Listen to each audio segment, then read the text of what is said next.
Coach Corey Wayne, and this is my video coaching newsletter. And the topic of this newsletter is going to be obstacles to seduction and overcoming them. Got an email here from a viewer, and he says, "Hey Corey, thanks for throwing all these videos online. They're really helpful." You're welcome. He says, "There's this chick that I've been seeing recently, and we met through mutual friends. I could tell she was digging me because she would always compliment me in front of everyone and always asked if I was comfortable.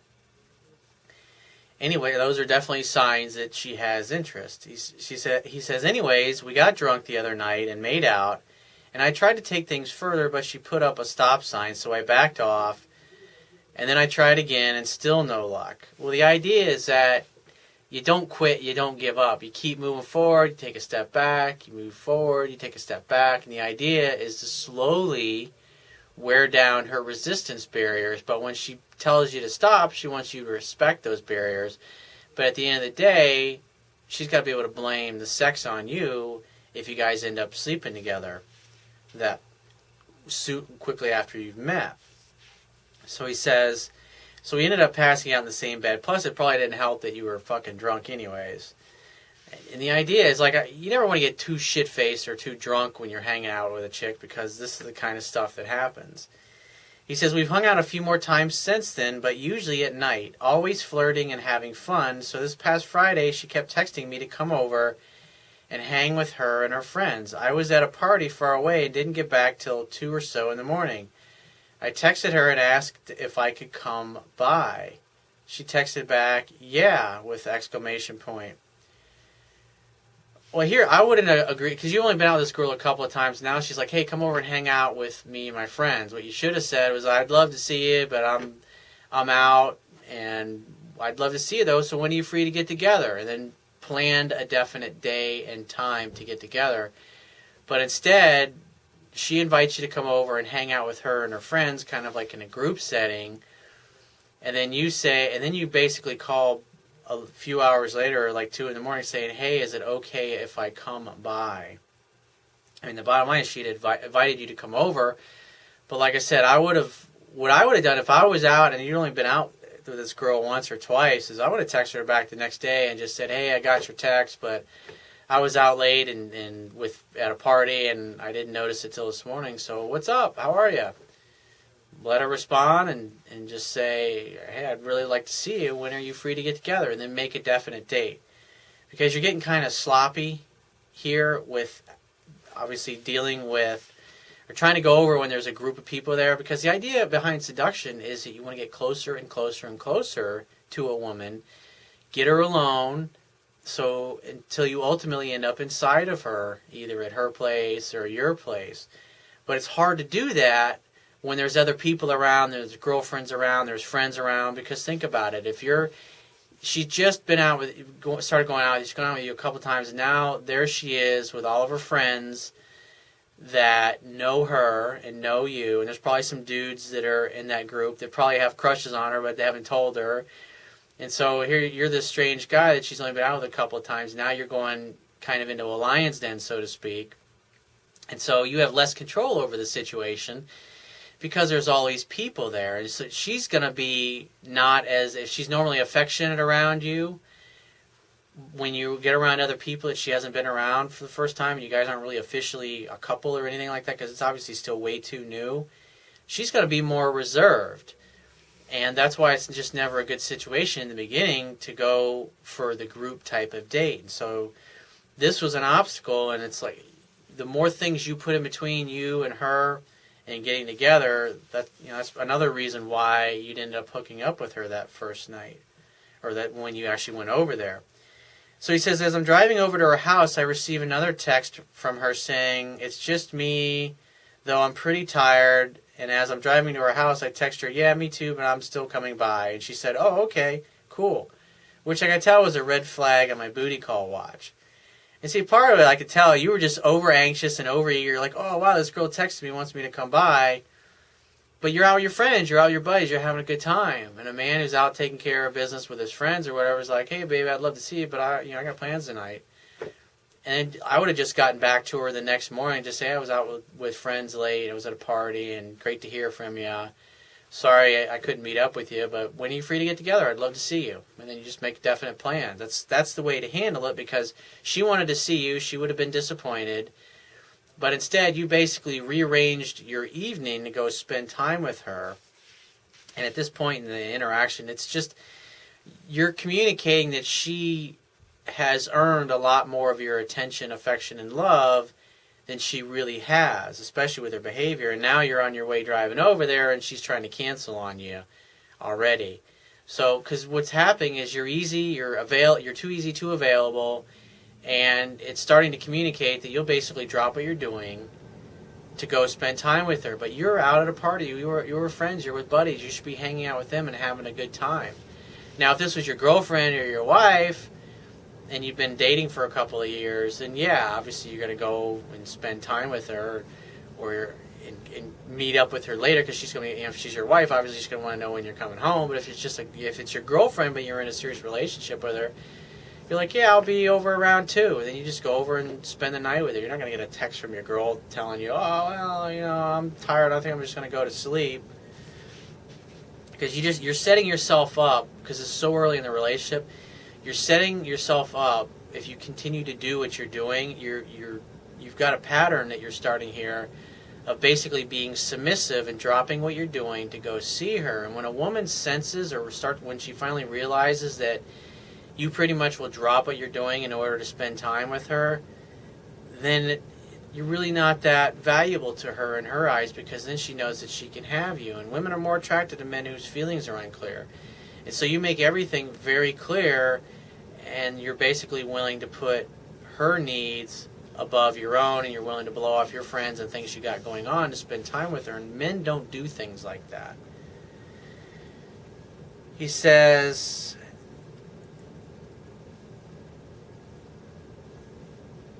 so I get to her house, and we smoke a little, and we have a glass of wine, and we start watching a stupid movie, which I talked to her during because I could care less. I would have just said, I came over to see you. I didn't come over to watch TV. And you just turn it off. And she's like, what's up? And how are you? And you just start talking to her, and you control where the interaction goes. But this also tells me that you're just kind of going along with whatever she wants, because you're so happy to spend time with her. And you're acting dopey, basically. And that's what's going on, and that's why she's starting to jerk you around. Because she's starting to see that she can pretty much have her way with you, and you'll go along with whatever she wants, even though you're not standing up for yourself and what you really want. You came over to see her, and then you go along with just sitting there and watching TV. It's not a good way to go. He says, so I start talking to her during the movie because I could care less about it. He says, so I tell her to come here, like to cuddle up with me, and she seems distant, so I backed off. I could tell something was up, but I was a little drunk. It's good that you're driving around drunk, obviously. You should never do that, dude. It's reckless. So I pushed the subject and brought up how I was feeling. Oh, great. Now you're really acting like a woman. He says, I didn't say I like you or anything blatant, but what I did say was I thought we had a connection going, and she said that she thought the same way and said I was interesting, blah, blah, blah. It's just that I always come over later in the evening, and she feels like she doesn't know me that well. And what she's doing is she's giving you an excuse, because you're basically communicating, what, you don't like me? And men who are successful, do you ever see James Bond in a movie going, what, you don't like me? You don't think I'm good enough for you? You ever see James Bond say anything like that? Fucking of course not. And that's basically what you're saying. I don't know if you've ever seen, there's a Snickers commercial where Joe Pesci's in it. And so it's like these two teenage boys at a party talking to these two girls, and so the teenage boy, because he's grumpy and he hasn't had a Snickers bar, he starts acting like Joe Pesci. He's like, what are you girls models? You think you're too good for us? And that's kind of basically what you're communicating here. It's like, you know, I'm not good enough for you? That you're unsure of yourself when you communicate. That's feminine energy. That's not masculine energy. Like I said, you don't see James Bond acting like that. And so these are little subtle mistakes that you're making when you're with a girl. And it's like, you might think these are little and innocuous, they don't mean much, but this is why this girl jerks you around and why she's acting flaky on you and messing with you. Because it's just little subtle things like it doesn't take much to screw up and cause her to start to lose interest and to back away. And I did all these things at one time when I was younger, and so I did it enough times with enough different women to see that it's not going to get you anywhere with your approach here. So he says, which is true. We've only known each other for 3 weeks, and I could have seen this coming a mile away. I was just under the influence, so I chilled for a little while longer, then headed out. I forgot my keys and then called her back to her door, got my keys, and kissed her goodnight. I left with a feeling of clarity because I feel as though this girl is always think I'm playing them or something. My communication sucks. He says, I said we would talk soon, but I have not contacted her in the last 2 days just to let her emotions settle. Anyways, I was planning on just waiting for her to contact me because I feel like she wanted to slow things down, which is cool.